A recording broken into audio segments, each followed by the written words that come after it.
560. The Answer.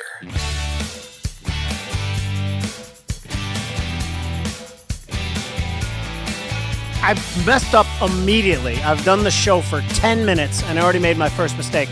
The producer, Carlene, awesome producer, said, make sure you give the phone number and encourage people to call or text us at 312-642-5600. I am interested in hearing your guys' thoughts on this, on the things we're talking about here. I really appreciate that. We're going to go a little deeper into California. And by the way, this is not a show about California. I fully understand that. The situation in California has a ton of implications for the state of Illinois and the city of Chicago. Let's hear about California state auditing frauds. California first. Congressman Kevin Kiley, he is sounding the alarm in his home state, saying under Governor Gavin Newsom's leadership, it has become the, quote, fraud capital of America. And we have team coverage. Our national correspondent, Alana Austin, is on Capitol Hill with more on the investigations into Tim Walz. But we start with correspondent Heather Myers, who has more on what is going on in California. A rainy day out there on the West Coast. Heather, what can you tell us? Well, good afternoon to you, Katrina and Andrew. This latest report was issued by the state auditor, and that's a nonpartisan position. That state auditor now puts 8 state agencies on the high-risk list of agencies to watch out for things like fraud and mismanagement as well as waste. Here's a look at that 92-page report. Newly added to the high-risk list is California's food stamp program. If the state doesn't get the improper payments under control, it could cost an extra $2.5 billion. Also on there is the Department of Finance, which was tasked with giving out COVID relief funds. Critics say $32 billion of that was taken by fraudsters. Whoa. Wait a second here. Does that woman have the audacity to suggest that when we indiscriminately throw billions and billions of dollars into certain departments and tell them, yeah, just kind of spread that out at will, that somehow some of that money gets siphoned off? Of course. Okay, this is the whole point. This is what we've been talking about forever, is that when we argue for small government, it's because we believe the temptation to siphon some off for yourself or for your brother-in-law who's in the construction business to build government.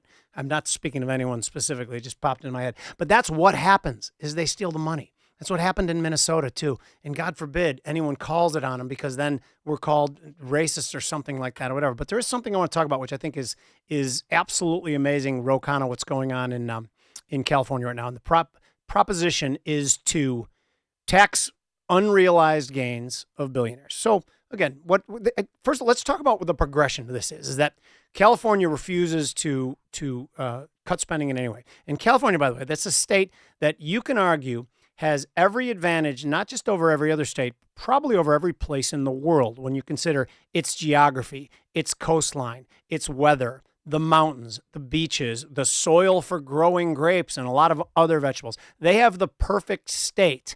And what did they do?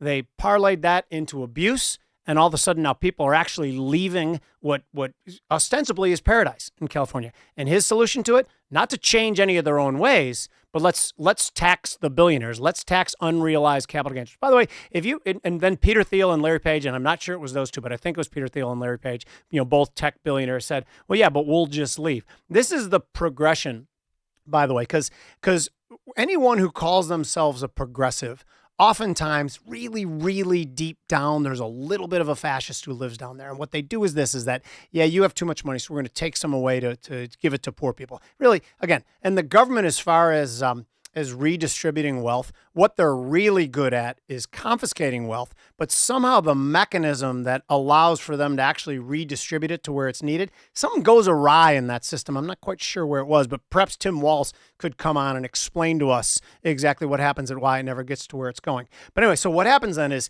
guys like Peter Thiel and Larry Page say, okay, we're going to leave. We can't stay in California anymore. They're going to take 5% of our wealth. The next step, and this has not happened yet, but this is the next step. If you look at history, in the history of economics, and particularly failed economic models like California is quickly becoming, the next step is, well, we have to stop them from leaving. And then all of a sudden, guess what? It goes from economic policy and it goes to actually full-blown fascism. And that, to me, is a normal progression. Again, our own Dick Durbin. Remember when Facebook went public many years ago and Eduardo Saverin made like $2 billion, and I believe he lived in California at the time. The state of California was like, okay, we want the federal government wants this. The state of California wants their 13%. And Iuorio Severin said that, now, you know what? I'm just going to renounce my citizenship and take off. I can't remember where he went. I'm sure some of you people who went, text me where he went at 312-642-5600. See, Carlene, I'm back on the program. But anyway, so Dick Durbin wanted to pass a law that said he couldn't renounce his citizenship and leave to avoid taxes. So just think about that for a second. You can't come up with good economic policies that attract money. So instead, you're going to bring down the heavy hand of government on these people. And it's absolutely absurd. And Rokan, if you guys want to look, I don't have the clip. I should get it. There's a clip of him talking from about, I think it was it was a couple of years ago. And he was talking about how awful the idea of taxing unrealized gains is, which, by the way, I will tell you something. I've traded my entire life. And if it comes out that Larry Page has to sell 5% of his Google stock to meet his government unrealized gains bill that he's going to get, I can tell you firsthand that there will be people who will front run that trade and sell Google stock alongside him, knowing that big chunk is going to be sold. It's not illegal. The government will be leading us to that. As a matter of fact, as a trader, I would feel it'd be irresponsible not for me to front run that trade and try to make a buck off it. Sorry about that. That's the way it goes. But I think when you look at that, it is absolutely absurd that they want to tax unrealized gains. Now let's flip to Brandon Johnson. And you imagine how dumb an economic policy must be for your own Democratic alderman to say, yeah, that's not going to work really well, that head tax thing. Remember when Detroit put in the 1.5% city tax for anyone who lived inside the city because they were in a difficult time? And by the way, the Detroit thing, it could be a whole other show. There was no, everyone said it was, what they call it, black flight or whatever. It was green flight. Money left Detroit. That's what happened when they started to get stupid back in the 80s when the car industry went south. But you'd see, the borderline of Detroit with the suburbs, big, beautiful homes, and the city with burnt out lean-tos. Guess what? Yeah, you don't want to pay a 1.5% tax, so you leave. And now Illinois is trying to do the same thing. Chicago's trying to do the same thing. And what really should worry us is when they get worried that people are going to abandon and not do it, because that's when they're going to start freezing up accounts and things like that. It's happened before. It is not unusual. When these people who think they have a claim on your money start to flex their muscles, it's time to get scared. That's why, again, this is not political at all. I have not said anything about that. Right now, the Democrats are leading the league in bad policy. The Republicans oftentimes are not far behind, and we'll talk about that time permitting as well. Make money, smoke cigars, and live free on The Sean Thompson Show on AM 560. The Answer.